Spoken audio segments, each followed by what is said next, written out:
Hey, what's going on? I'm Kevin Hart, and right now I am reading posts from AmITheA hole. Hope that they're not too bad. Let's see what happens here. AmITheA hole for getting mad when I saw hidden spy camera in my boyfriend's search history. Oh, I've been dating a guy for a few months now. He is kind, caring, and funny. A little eccentric, but nothing about him has ever seemed off. The other day we were talking about something that we wanted to buy together. So he opened up his phone to the AliExpress app, and when he clicked the search bar, I saw the search history had multiple variations of hidden spy camera, secret camera, Wi-Fi camera. And when I saw this, I wanted to double check. So I took his phone and typed the first few letters into the search bar, and sure enough, variations dropped down from the search bar in bold. At first, he pretended to not know what I was talking about. Then he said it came up as a suggestion because you typed the first few letters in. I was calm, but I kept telling him no, that's not true. Then he told me him and his friend had been talking about how she recently stayed at a hotel where she suspected there was a hidden camera. So they decided to research them together to see what they look like. This also sounded like bull to me. And at this point, I was kind of freaking out. I've never seen him so annoyed before, but he was in disbelief that I thought that he'd really be the kind of person to buy hidden cameras. He said, okay then, I'll call my friend right now and she will tell you it's true. And I stayed silent. Then he said, search my whole room. There's no cameras. Then he texted his friend to prove to me that the conversation they had was real. The text said something like, hey, remember when we were researching spy cams together? Well, my partner saw and they think that I have hidden cameras. Can you reply so I can prove that we talked about them together and that I don't have any cameras? He said he feels embarrassed that he had to send a text like that to his friend. I feel like him texting his friend kind of proves his story, because otherwise he'd be outing himself as a total creep to her too. And I feel bad for jumping to a conclusion and accusing him. It's been a few days and I think I believe him, but things are still kind of tense between us. I don't think he forgives me. Am I the asshole for jumping to that conclusion, or is it a rational reaction? All right, this is a tough one for me, okay? No, I don't think you're the asshole here. I understand where your thought process is coming from, but I also understand the damage that goes with going into somebody's phone. Ultimately, if you go in there, be prepared for what you're gonna get. And going back and doubling down on the search, you better be lucky no more came up. I would say protect yourself from the damage that you don't wanna see.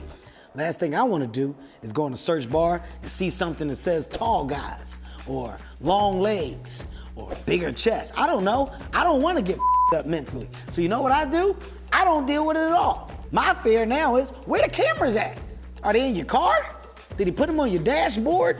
Are they in your bathroom? What is he spying on? What'd you do? What is his reason for feeling like this is necessary if it was necessary? See, now I'm spiraling. I'm in the think tank of shit.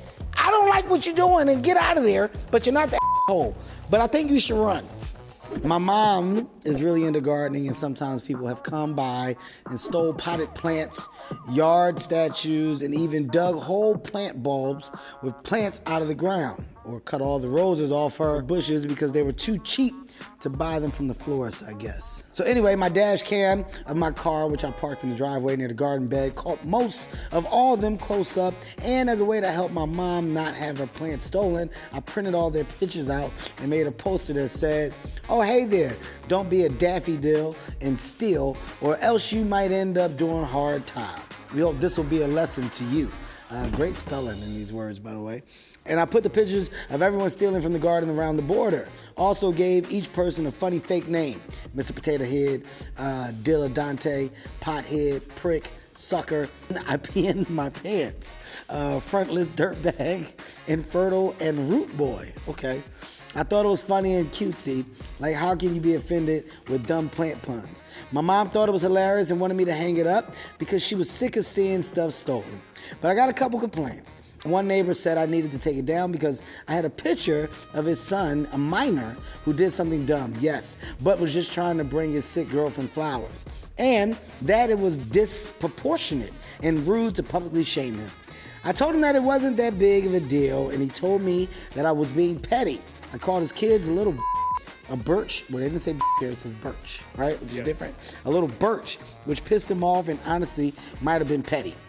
Another guy came to the house and returned a cutting his wife apparently took, took Tukpatu. This is a great, whoever this is like a good writer. I like this style.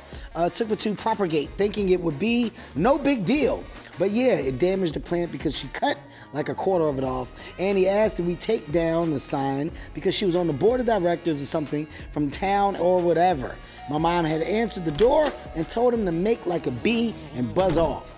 Anyway, I guess they both know each other, and now both of these families are annoyed. So am I the asshole for making a petty sign about people stealing from my mom's garden, hoping to get them to stop? Yes, you're the asshole in this case. And not in a bad way, but in a way that you just need to be aware of. If you really wanted them to stop stealing, I would assume that with all this proof, you know the time that this is happening.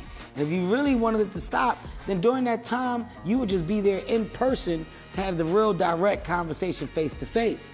But you're the asshole because the pettiness of what you're doing is what you're actually thriving off of. By the way, I think it's beautiful. Beautiful ignorance and pettiness is what I fuel my fire off of as well. But I'm also aware when I'm doing it. So as long as you're aware, then I guess you can justify it and make it okay. I'm just making you aware of how I see it from my POV.